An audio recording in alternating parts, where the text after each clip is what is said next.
মহাসপ্তমী সকাল থেকেই দেবী বন্দনায় মেতেছে জেলাবাসী। কলকাতার পাশাপাশি জেলাতেও দুর্গা দেবীর আরাধনায় মেতে উঠেছে। বিভূতিভূষণ বন্দ্যোপাধ্যায়ের স্মৃতি বিজড়িত বাড়িতেও পূজিত হচ্ছেন দেবী দুর্গা। উত্তর 24 পরগনা জেলার বসিরহাট মহকুমার ভারত বাংলাদেশ সীমান্তের পানিতর গ্রামে বিভূতিভূষণ বন্দ্যোপাধ্যায়ের প্রথমা স্ত্রী গৌরী দেবীর বাড়ির 200 বছরের প্রাচীন পুজোতে সপ্তমীর সকাল থেকে কলাবউ ও নবপত্রিকা স্নানের মধ্য দিয়ে প্রাচীন নিয়ম তিথি মেনে পুজো শুরু হয়েছে। পূজার্চনা পুরোহিত মশাইয়ের মন্ত্রপাঠের মধ্য দিয়ে ধুমধাম করে পালিত হচ্ছে বিভূতিভূষণ বন্দ্যোপাধ্যায়ের স্মৃতি বিজড়িত দুর্গোৎসব। আমাদের এখানে এই যে প্রাচীন পুজো, এ আমাদের প্রাণের পুজো এবং মূলত যেটা দুর্গাপুজো হয় সর্বধর্ম সমন্বয়ের।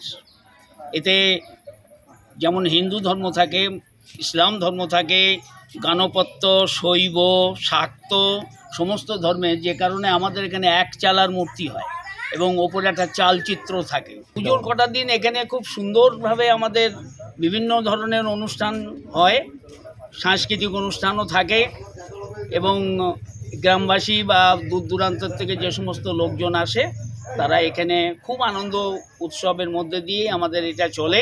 এবং বিভূতিভূষণ, যেহেতু বিভূতিভূষণ বন্দ্যোপাধ্যায় এনার উদ্যোক্তা এই পুজোর, এবং বিভূতিভূষণের যে মূল মন্ত্র সেইটা আজও আমরা বয়ে নিয়ে চলছি, সবার উপরে মানুষ সত্য, তাহার উপরে নাই।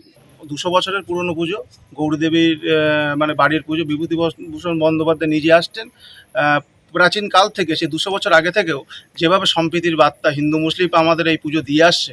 একটা সময় বাংলাদেশ থেকেও প্রচুর মানুষ আগমন হতো, এখন বর্ডারের বিভিন্ন সমস্যার জন্য হয়তো আসতে পারে না, পাসপোর্টে হয়তো কিছু মানুষ আসে, কিন্তু আমাদের সেই প্রাচীন কাল থেকে হিন্দু মুসলিম কাঁধে কাঁধ দিয়ে যেরকম পুজোটা চলে আজও ঠিক সেইভাবে। কথিত আছে বিভূতিভূষণ বন্দ্যোপাধ্যায় একাধিক উপন্যাস লিখেছিলেন, তার মধ্যে অন্যতম বকুল বাসর সহ একাধিক উপন্যাস।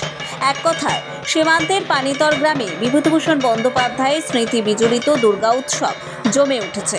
একেবারে প্রাচীন রীতি মেনে সপ্তমীর সকাল থেকে চলছে পূজার্চনা। নোবেল বাংলা।